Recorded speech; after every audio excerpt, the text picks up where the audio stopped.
Hello, my dear students. I'm Ipat, and today I'm going to discuss with you about branches of ethics.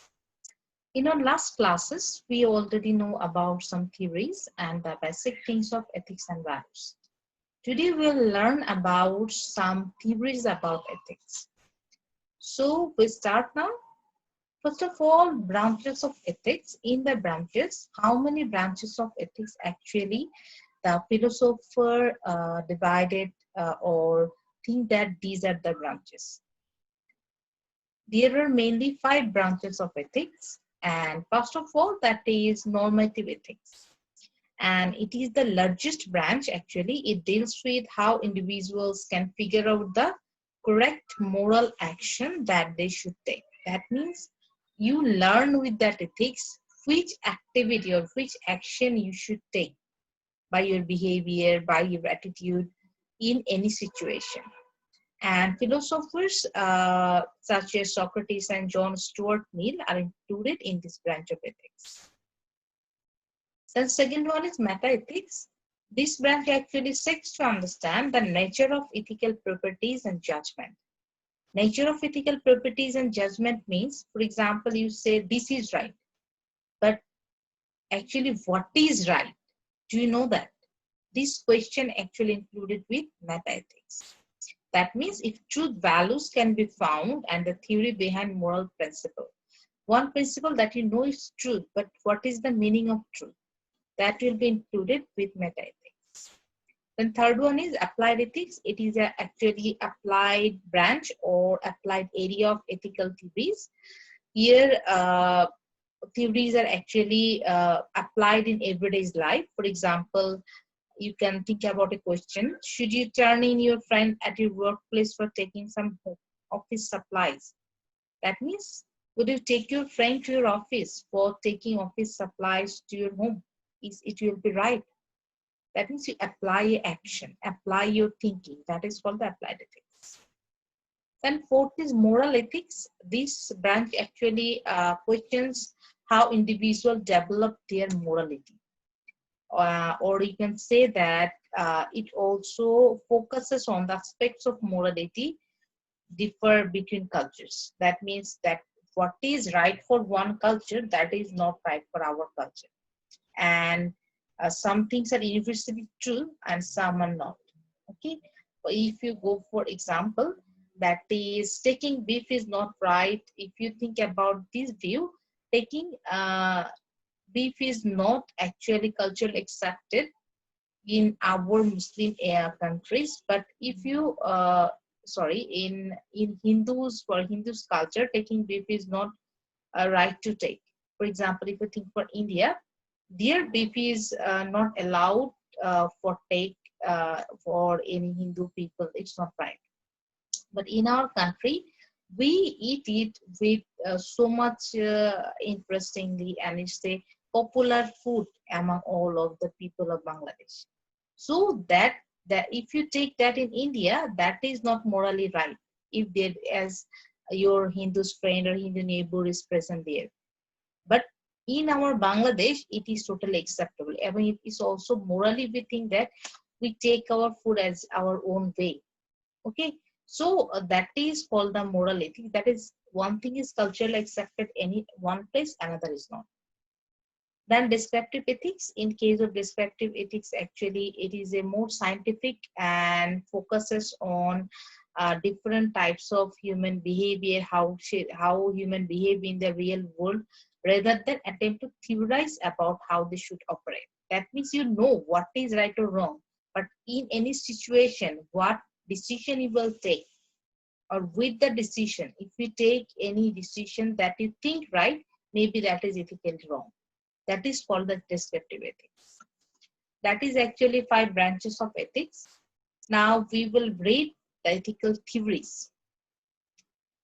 Philosophers today usually divided ethical theories into 3 general subject areas. First is metaethics, then normative, and then applied ethics.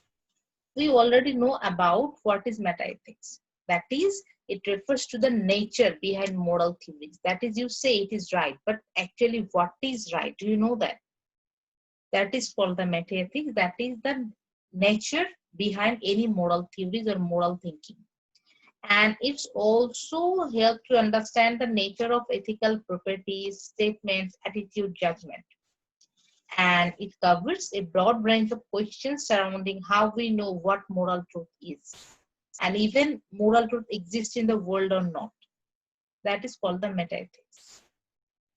Then major metaethical theories, it actually covers some areas of theory, that is naturalism, non-naturalism, intuitionism, and egotivism, and prescriptivism. Okay, so if you go for intuitionism, that means our intuition. Okay, that is tells us what is right or wrong. If you go for egotivism, it means what is right or wrong is simply an emotional response to a situation. And if you go for prescriptivism, that means when I say something is right, I'm trying to get you to think the same. That means I impose you that you think the same as I say. And metaethics also investigate with some things, that is some question actually, where our ethical principles come from and what they mean. Are they merely social inventions, or do they involve more than expression of our individual emotions? Metaethics actually gives all the questions of that and focus on the behind materials of any theories. That is it actually the theory is right? And then it is our normative ethics. And in normative ethics, it is actually is a give a systematic answer to how we should generally decide what to do. And we always take a decision from a situation. And in normative ethics, actually, we always analyze some cases and then take a decision about right or wrong. And it actually just asks the question, what should we do? In metaethics, question like that, if you say it's right, so do you know what is right? Okay, but in case of that, you know already right or wrong. Now you have to decide what should you do, or what right or wrong criteria or wrong area you will choose for anything. And normative ethics is the study of particular moral account that we already mentioned, that like what should we do. With that, it also includes the formulation of moral rules that have direct implication of human actions, institution, or ways of life. And I already mentioned that a particular understanding of terms such as right, wrong, good, bad. And if you go, for example, that is murder is wrong. Okay, you know that murder is wrong, but after knowing that, if for any situation you will kill anyone, that is the normative ethics. And another example can be giving to charity is good but not ethically mandatory. Then as metaethics, normative ethics also supports some theory. First of all is virtue theories. And in virtue theories, we know that virtue meaning is quality. Okay, so in virtue ethics, actually mainly these philosophers who support this ethics, they discuss the nature and definition of virtues and other related problems and focus on the consequence of actions. For example, having a virtue effect not just one's action but one's thinking, desires, emotions. And these include how virtues act word or applied in our real life. If you go for a case study, then it will be more clear to you that root canals are very much painful procedure, and it's also expensive. But whenever you go for any dentist, so sometimes dentists just say you that you have to perform a root canal or you have to use a root canal. It's knowing that it's maybe painful or it's maybe expensive for you. Maybe sometimes there is no need of root canal of your teeth. Okay, so in that situation, what should one person do? If you think about that, you have a problem of your teeth and you go to dentist. So if dentist say you that you have to perform a root canal, maybe sometimes the doctor know it very clearly that you will go for extensive painful procedure. So what a dentist should do, if you think about you are a dentist, will you just say your patient that you go for a root canal, either knowing that it's a painful procedure, and if you are a patient, then what should you do?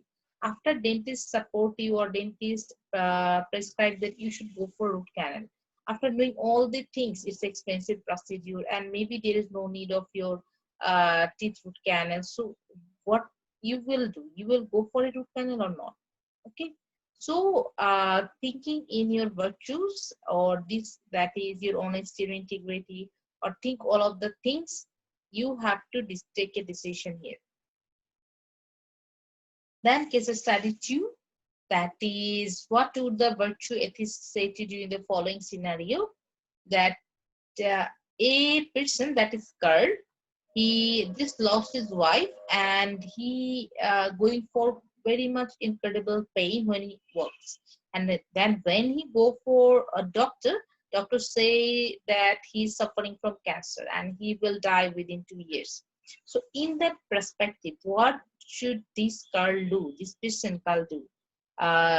Should he kill himself or not, or he thinking about the life? You also have to write this of your this thinking in your forum section. Okay, and if you go for normative ethics and metaethics difference, that is in normative ethics, like what is right and what is wrong and why. In case of metaethics, what could we mean by right or what could we mean by wrong, and why is that right? That means in normative ethics, there will be some particular moral judgment or moral claims. And in metaethics, it will be, are there moral truths? Actually, they are present. Or if it is moral truth, why this is moral truth? Or how would it confirm? Or how would you know that that is the moral truth? This question will come into metaethics, but in normative ethics, it will just thinking about the environment, thinking about the situation, then it will take the decision. So we read about one theories of virtue ethics, then our another theory of normative ethics, that is virtue theories, and now another theories of normative ethics is called consequentialism. Consequentialism, actually, you can also think about the consequence of anything. Okay, so here it's like that your one conducts at the ultimate basis or any judgment about the rightness or wrongness of that conduct. That means in case of consequentialist standpoint, it's right, morally right act, okay, is one that will produce a good outcome or consequence. And if your act is not your act is not give a good result, that means your act is not moral. So according to them, actually your theories or ethics will discover by your act of result. If your act or if your work give a good result, that is it is a good ethics. If your work is not give a good result, or if it's hurt or harmful for anyone, then it's a bad ethics. So it actually depends on the consequence of your action. And one of example like that, one innocent person you want to save his life, okay, and in case of saving this person's life, you are the threat of government punishment. So in that case, what will be your act actually? What will be your consequence of your act? Will you go for savings of his life or not? That is called the consequentialism. Then in consequentialism, there are two parts of that. One is utilitarianism and another is deontological ethics. Okay. And in case of utilitarianism, it's part of consequentialism. Okay. Utilitarianism, that is, it's give the result that I already mentioned, that valuable consequences pleasure and the invaluable consequences pain. That is one of the form of consequentialism, and it is called utilitarianism. Okay, and another form of consequentialism is deontological ethics. Here actually is seen exactly opposite of that. What is that? it's concerned, okay, it's concerned with the outcome of the action. The deontologist is concerned with the nature of the action. More specifically, you can say that the rule, the law, reason, maxim, or for which an action was taken. That means in utilitarianism, it say that if you do the good work, you give pleasure. If you do the bad work, you feel pain. But in case of deontological ethics, it said that, that is, I say in summary of consequentialism, that your action, your rule, law, reason, or other things for which reason your action was taken, that affect your consequence. Okay, and during to this ethics, some deontologists think that some actions like murder are just inherently wrong, no matter the ultimate result. Okay, if you are dying or if you are murder any person for your protection of yourself, so it will be wrong. That means it will be always wrong because you will murder a person. Okay. So it's the form of, also we say that it's a part of consequentialism, and it's a part of normative ethical theory.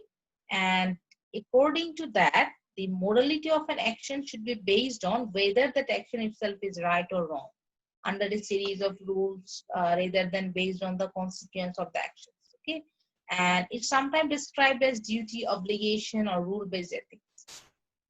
And last of all, that is our applied ethics. It actually deals with the difficult moral question that we face in our regular life. If you go for example, that is like that, the death penalty, sex before marriage, homosexuality, actually it ethically right or wrong. Okay, that the question, and it's regularly applied in our life. And this situation we face, that is called the controversial things, that called the applied ethics.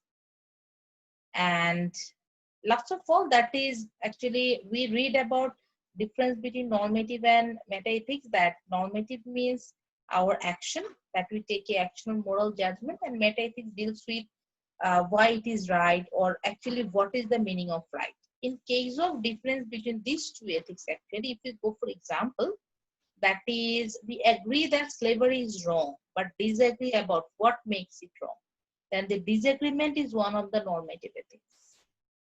And again, we agree that morality is whatever produces the best consequences, but disagree about the death penalty. The argument is applied ethics. That is the argument with the real life, that we face regularly the controversial things that we applied in our life. That is called our applied ethics. So that was actually our different kinds of ethics and our moral values. And with that case study, you have an assignment, and in your assignment you have to submit that what is the actual basic difference between among meta-normative and applied ethics with case study or example. Okay, so we discuss about more in our discussion class. Allah Hafiz for today. Thank you.